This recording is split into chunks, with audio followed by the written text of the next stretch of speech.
বাংলাদেশ জামাত ইসলামীর সেক্রেটারি অধ্যাপক মিয়া গোলাম পরোয়ার বলেন, জন্ম নিয়েই বাপের সাথে পাল্লা নিও না। বাহ, কেন এই কথা বললেন তিনি? সাতক্ষীরা ছাত্র সমাজের উদ্যোগে তিনি আয়োজিত এক অনুষ্ঠানে এই সমস্ত কথা বলে মন্তব্য করেন।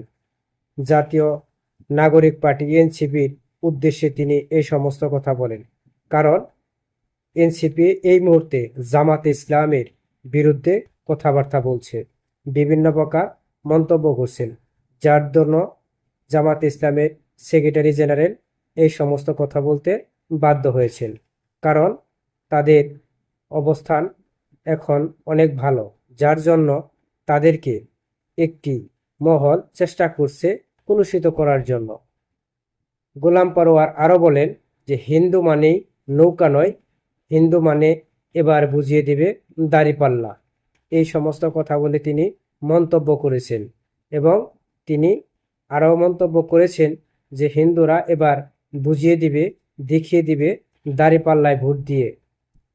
সাতক্ষীরা তলাপাড়া উপজেলার এক ছাত্র সমাবেশে তিনি এই সমস্ত কথা বলেন।